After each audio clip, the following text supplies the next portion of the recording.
नमस्कार, मैं doctor Jyotsna Srivastava Bhavya hospital Moradabad में कार्यरत हूँ। मैं एक सर्जन हूँ और आज हम बात करेंगे एक बहुत ही रिसेंटली बढ़ती हुई समस्या पर, जिसको हम ओबेसिटी या मोटापा कह रहे हैं। ये देखा जा रहा है कि तकरीबन 50% औरतें इससे ग्रसित हैं, जो कि 35 से लेकर के 50 साल की आयु वर्ग में हैं। और ये स्थिति और ज़्यादा गंभीर हो गई है क्योंकि अब बच्चियां भी इस मोटापे की जड़ में आती जा रही हैं। तो बात करते हैं कि डिफरेंट एज ग्रुप्स में, अलग अलग उम्र में महिलाओं में मोटापे को लेकर के क्या क्या समस्याएं आ सकती हैं। तो ये है कि जो बच्चियां हैं उनका भी ओवरऑल देखा जा रहा है कि वज़न काफ़ी बढ़ रहा है। इस वजह से उनकी शारीरिक और मानसिक समस्याएं बढ़ रही हैं। शारीरिक समस्याओं में जो सबसे अधिक हो रहा है वो कि पीरियड्स की एबनॉर्मलिटी, यानी कि मासिक धर्म की अनियमितता, क्योंकि हार्मोनल प्रॉब्लम्स जो हैं वो मोटापे के साथ साथ बढ़ जाती हैं। इसके अलावा पॉलीसिस्टिक ओवेरियन डिजीज़, ये भी अभी बहुत हद तक काफ़ी सारी लड़कियों को ग्रसित कर चुकी है। तीसरी और बहुत इम्पॉर्टेंट जो बात है वो है चाइल्डहुड डायबिटीज़, यानी कि टीनेजर्स भी आजकल जो है डायबिटीज़ की चपेट में आते जा रहे हैं, जिससे कि उनका जीवन बहुत ही असंयमित हो गया है। इसके अलावा जो रिप्रोडक्टिव एज ग्रुप है, जिसे हम मानते हैं कि 18 साल से लेकर के 35 साल के आयु वर्ग में, उसमें महिलाओं में अगर मोटापा है तो कंसीव करने यानी कि प्रेग्नेंट होने में बहुत ज़्यादा दिक्कत आती है। निसंतानता बढ़ रही है, यानी कि बांझपन की समस्या बढ़ रही है। सही समय से ओव्यूलेशन नहीं होना, यानी कि अंडोत्सर्जन नहीं होना, अंडे सही समय से रिलीज़ नहीं होते भी हैं तो उनकी क्वालिटी इतनी अच्छी नहीं होती कि वो कंसीव करने लायक हों। और ऐसे केसेस में एबॉर्शन संबंधित समस्याएं भी ज़्यादा बढ़ जाती हैं। जो हायर एज ग्रुप है, जो कि आप समझिए कि 40 से ऊपर, जो कि प्रेगनेंसी वाले एज ग्रुप में शायद नहीं है, उन लोगों में क्या समस्या आ रही है, वही डायबिटीज़, ब्लड प्रेशर हाई होना, हार्ट की समस्याएं, क्योंकि अब मेनोपॉज भी हो गया है।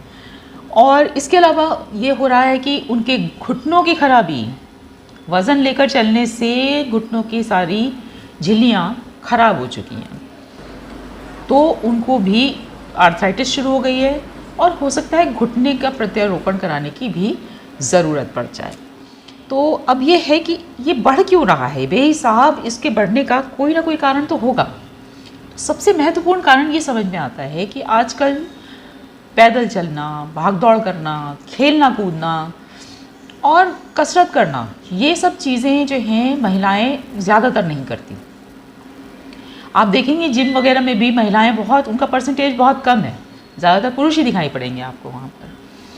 बच्चियों में क्या है कि वो ज़्यादातर बैठ करके अपनी पढ़ाई में लगे रहते हैं, उठते बैठते नहीं, खाना पीना उनका उसी तरह का है, जंक फूड, पैकेज फूड ज़्यादा खाते हैं, बाहर से मैदा युक्त आहार ज़्यादा लेते हैं, चॉकलेट्स, चिप्स, क्योंकि ये सब चीज़ें अब एक्सेसिबल हैं, मिल रही हैं लोगों को, आसानी से उपलब्ध हैं, तो इसको इस्तेमाल करते रहते हैं बच्चे, और इस वजह से कैलोरीज़ जो उनको चाहिए उसकी अपेक्षा ज़्यादा खा जाते हैं।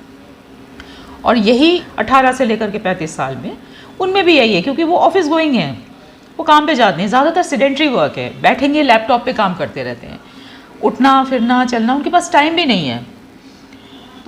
तो ये खाने पीने में जब तक बदलाव नहीं किया जाएगा तब तक इस समस्या से आप छुटकारा नहीं पा पाएंगे।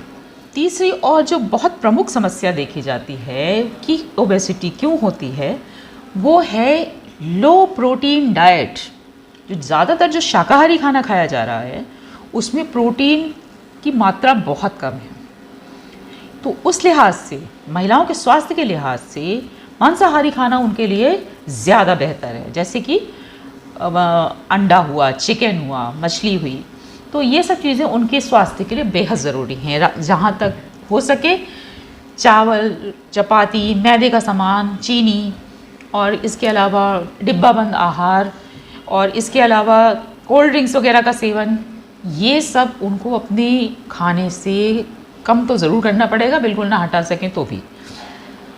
तो यहाँ से शुरुआत करनी है। और एक इम्पॉर्टेंट चीज़ जो आप अपने जीवन में बदल सकते हैं वो है फाइबर कंटेंट। साग सब्जियाँ खाना कम हो गया है, रेडी टू ईट चीज़ें ज़्यादा खाई जा रही हैं। तो घर का बना हुआ साग सब्जी युक्त आहार लीजिए, उसमें प्रोटीन को मिलाइए, जैसे कि अंडे खाइए, 1 पीस चिकन का खाइए, प्रोटीन को लें और उसके अलावा थोड़ा सा वर्कआउट करिए। और जो आप अपने लेवल पे कर सकते हैं वो है अच्छी नींद लेना। क्या होता है कि आजकल जो वर्किंग लेडीज़ हैं वो देर रात तक उनके टास्क होते हैं, उनको पूरा करने में लगे रहते हैं, टाइम से नहीं सोते। कोई 12 बजे सो रहे हैं, कोई 2 बजे सो रहे हैं, कोई 3 बजे तक काम कर रहे हैं। तो इसमें इससे आप अपने शरीर को हानि पहुंचा रहे हैं। शरीर का एक नियम है सूरज उगने के साथ उठना और सूरज डूब जाने के साथ में सोना। इसको हम डायरनल यानी सर्केडियन रिदम कहते हैं। अगर आप इसके अगेंस्ट जाएंगे तो आप जो है इस तरह की बीमारियों से आप ग्रसित होंगे और इसके फलस्वरूप आप डायबिटीज़ और हाई ब्लड प्रेशर से ग्रसित होंगे। तो ये रात की नींद को हम लोग ज़्यादा प्रमुखता नहीं देते हैं, लेकिन देना पड़ेगा अगर आपको इनसे मुक्त होना है। तीसरी और एक बात है विटामिन डी की बेहद कमी, क्योंकि हम सूरज को एक्सपोज ही नहीं होते, आर्टिफिशियल एनवायरनमेंट में रहते हैं, हम आर्टिफिशियल लाइट्स लगाकर बैठे रहते हैं और आर्टिफिशियल एनवायरनमेंट है, एयर कंडीशनर्स चलते रहते हैं, हमें सूरज की रोशनी नसीब ही नहीं होती, हम बाहर नहीं जाते, सूरज को अपनी शक्ल नहीं दिखाते, ना उसकी शक्ल देखते हैं। तो जब तक आप विटामिन डी की पूर्ति नहीं करेंगे तब तक आपको ये मोटापे संबंधित समस्याएं अधिक होती रहेंगी। तो थोड़ा सा इसके बारे में जानिए, समझिए और भविष्य की बीमारियों से बचने के लिए आज ही से एक्शन लें। ये सारे परिवर्तन करके आप देखेंगे कि बहुत हेल्दी लाइफ आपकी रह सकती है। सिर्फ छोटे छोटे परिवर्तन ही हैं, लेकिन करने वो आपको स्वयं हैं। डॉक्टर सिर्फ आपको सलाह दे सकते हैं, लेकिन आपकी जगह एक्सरसाइज करने नहीं जाएंगे, आपकी जगह खाने में वो साग सब्जी खाएंगे तो आपको असर नहीं करेगा।